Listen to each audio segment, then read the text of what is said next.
Good morning, good morning. It is 11:30 Eastern Time, and that means it is time for First Chapter Fun. I see I am live on Facebook, I am live on Instagram, still trying to figure out all of the lighting behind me. It's still a bit of a nightmare. But anyway, it's Tuesday. I've missed you. How is everyone doing? How was your week?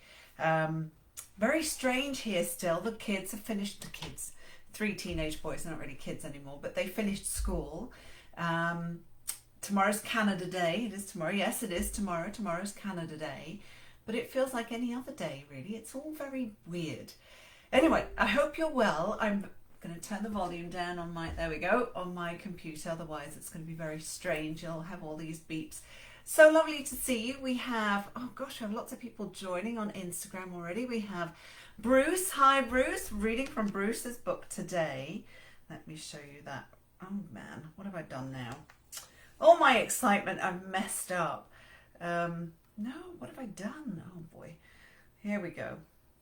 Let's see. Can't even do things properly. There we go. This is the book I'll be reading from today, Within Plain Sight. I will show you that. I will get back to that. But good morning, Bruce. Good morning, Hank. Good morning, Jennifer and Glennie and Diane. Jennifer says, hello, taking my break so I can catch part of this.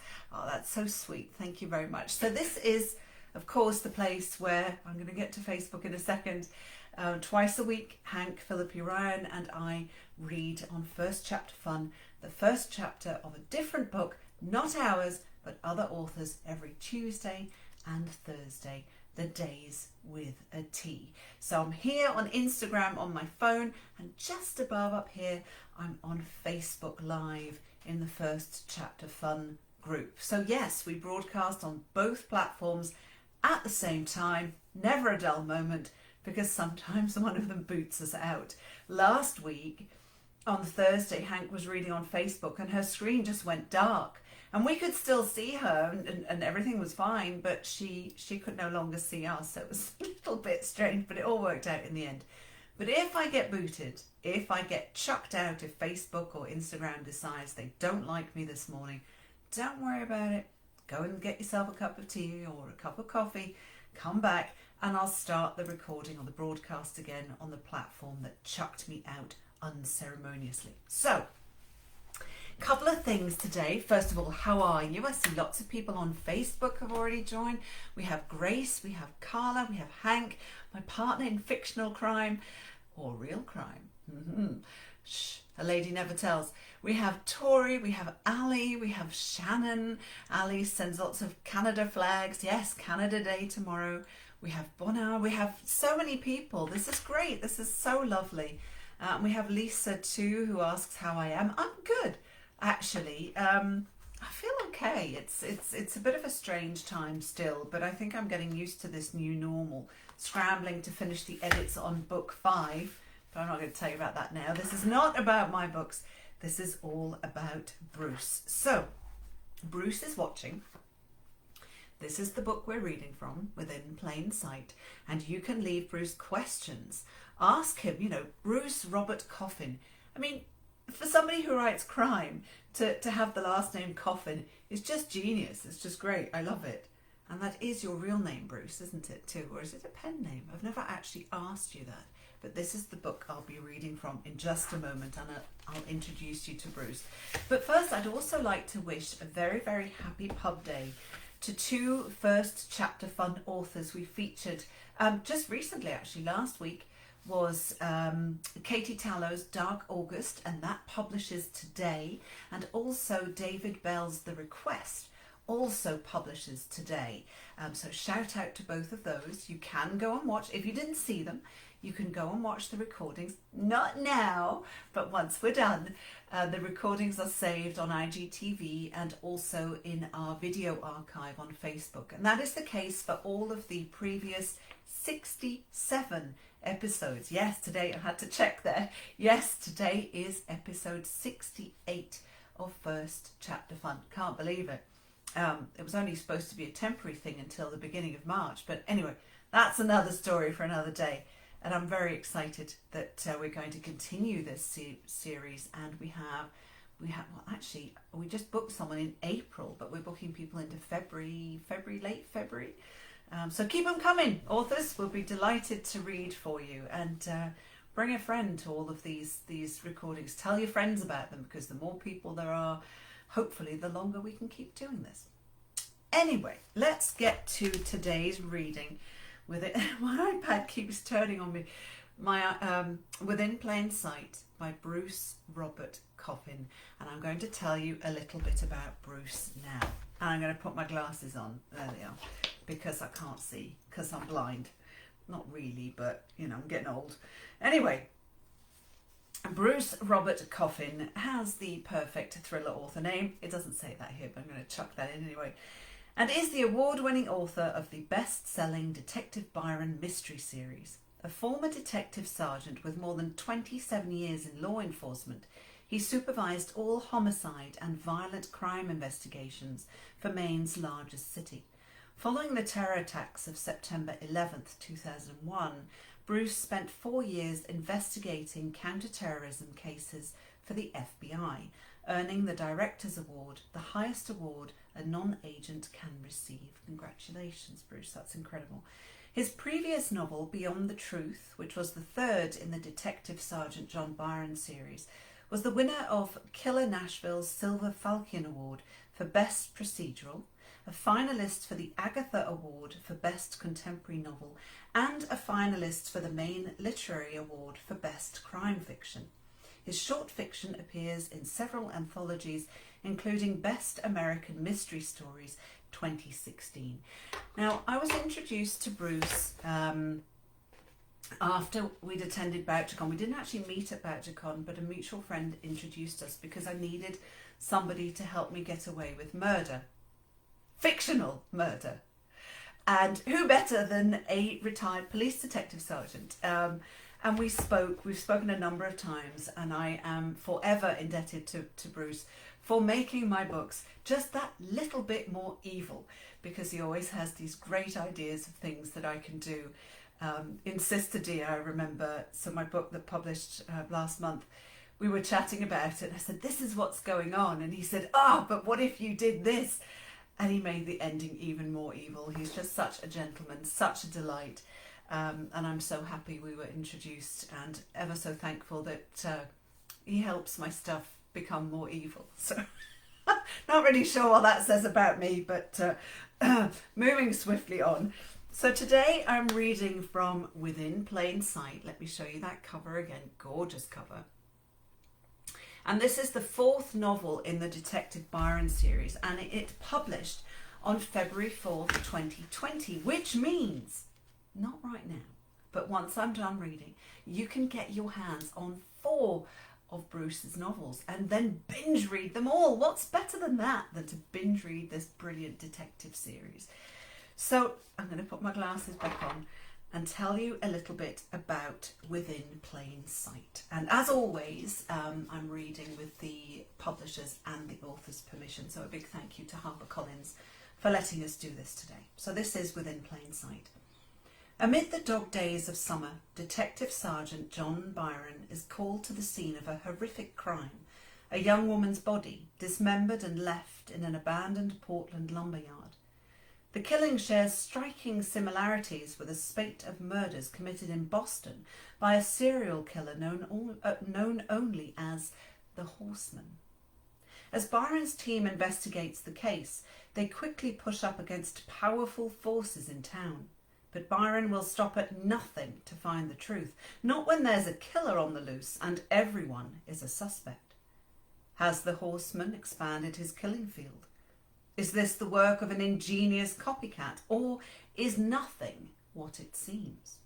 One thing is certain: Byron must uncover the truth before the killer strikes again. Now, I also had to mention that all 4 of Bruce's books in the series are Maine Sunday Telegram #1 bestsellers. And as mentioned, you can get your hands on all of them. So let me show you the cover again, and then I will read you the first chapter of Within Plain Sight by Bruce Robert Coffin. actually the first 2 chapters. I'm going to spoil you today. You get 2 chapters. All right. Chapter 1. Tuesday. Hang on a minute. Did I tell you that Bruce is watching and that you can ask questions? I didn't, did you? Did I? Dear me, I'm out of practice. So Bruce is watching, so you can leave questions for him either as I read or before or afterwards.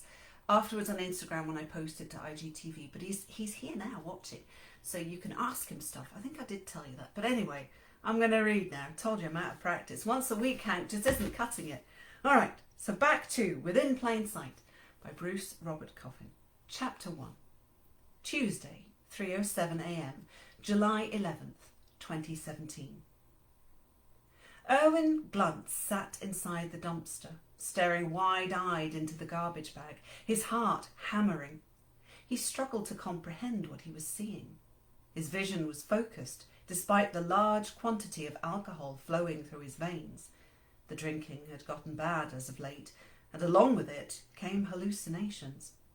But he knew that this was no figment of his imagination. The contents of the bag were very real, a nightmare in vignette. After a moment, he cinched both sides of the plastic bag together, closing it, successfully removing the macabre image from his sight, but not from his memory. The trash receptacle, which had previously afforded him shelter from noise and inclement weather, now seemed much too small. The filthy, grease-stained walls felt like they were closing in. The stench of rotting waste he'd previously been oblivious to was suddenly overpowering. His insides were roiling, threatening to revolt. He scrambled out of the dumpster and onto the pavement, careful to avoid the bag and its contents. Dropping to his knees, he retched up the sour contents of his stomach. When he had finished, Glantz rolled onto his backside and leaned against the metal waste receptacle to catch his breath. Hidden from the alley, in the shadow of the dumpster, he wiped the debris and spittle from his wiry beard with the back of one calloused hand. Despite the warm night air, a shiver ran through him. He pulled his knees up to his chest and wrapped his arms around them, rocking back and forth. He closed his eyes, while his brain struggled to process what it had just witnessed, and why. He could simply leave what he'd found, he reasoned, place some other garbage on top of it to make sure that nobody else discovered the bag or its contents, and then just walk away. Sure, his alcohol-muddled brain couldn't find any flaw in that plan. He stopped rocking and opened his eyes wide. He held both hands up in front of his face as if studying them. Fingerprints.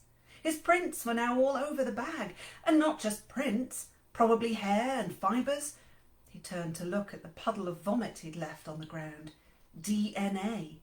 With his history, it was likely the cops would think he'd done this horrible thing. He could hear their questions. Where have you been? Why did you do it? Tell us where it happened. Glantz struggled to get his thoughts together. The sun would be up soon, and he needed a cohesive plan, one that didn't involve his incarceration. He couldn't leave the bag and its awful contents. That much was obvious. But if he took it with him and was stopped by the police, how would he ever explain it? A no-win scenario for old Erwin. He closed his eyes and began to rock again. The rhythmic motion temporarily soothed him, carried him away.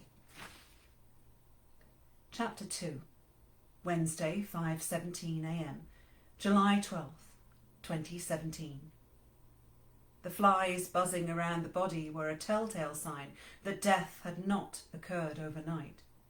Perhaps a day or two at most, Portland Police Detective Sergeant John Byron thought as he scribbled onto a fresh notepad. The bound paper tablet, removed from the glove box of his unmarked Taurus moments before, would serve as a diary, would serve as a case diary of sorts. Times, dates, names, facts, every detail would be documented. As the department's lead homicide investigator, Byron was responsible for overseeing every aspect of the investigation. As always, depending upon case complexity, one notebook might easily become 10 or even 20. Byron paused a moment to survey the body. A light breeze carried with it the foul note of decay, causing Byron to revise his earlier estimate. Maybe more, he wrote. The corpse was female, partially dressed in matching teal-coloured bikini-style underwear and bra. She was thin, but not scrawny, athletic. Her tan skin was shifting toward blue-grey. Lividity was clearly present where it shouldn't have been, around the front of her torso and extremities. After death, blood pools to the lowest points of the body due to the effect of gravity. Whoever this woman was, she had died face down. Her fingernails, recently manicured in a French style, were lacquered a bright tangerine colour with white tips. A delicate patterned silver band encircled the ring finger of the right hand. Her left hand was unadorned. Byron wordlessly studied the scene, the silence broken only by an occasional passing vehicle, the incessant shrill whine of cicadas, and the rhythmic click of Gabriel Pelligrosso's digital camera. "Any guess on age?" the flat-topped evidence technician inquired. "Tough to tell," Byron said as he jotted another entry into the book. "Her hands look young." Pelligrosso nodded in agreement, then returned to his photographic documentation of the scene. The body had been posed in an almost natural-looking position, seated on the ground among the scrub brush and weeds, legs together, knees up, arms crossed in front of the calves, like one might sit on a beach, looking out at the waves. Byron wondered if there was something symbolic about the setup. Pelligrosso looked up from his camera once again.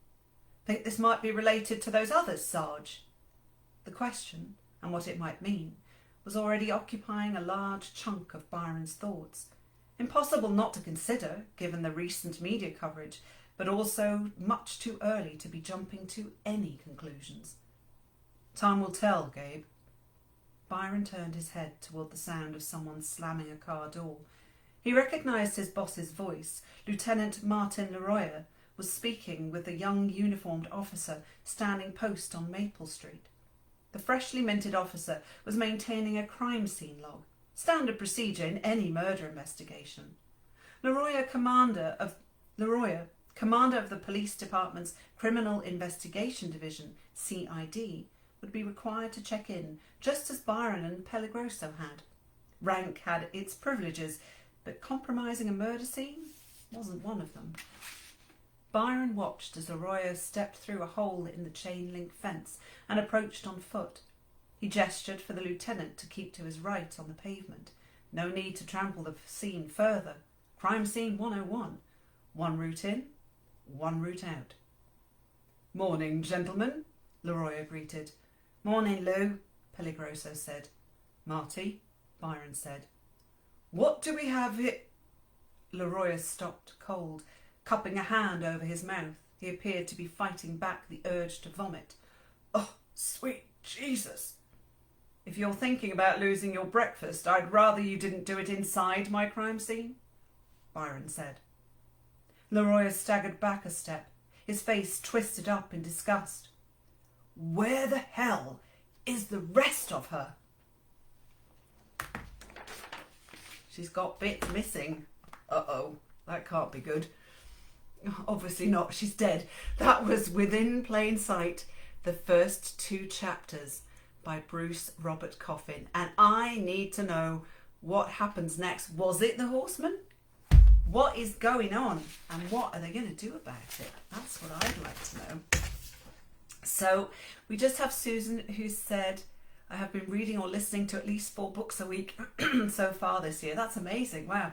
People are talking about binge reading. I can't see your comments when I'm reading. It's so funny. But so many have come in. This is amazing. Lots of hellos and good mornings, and excited to hear Bruce's books.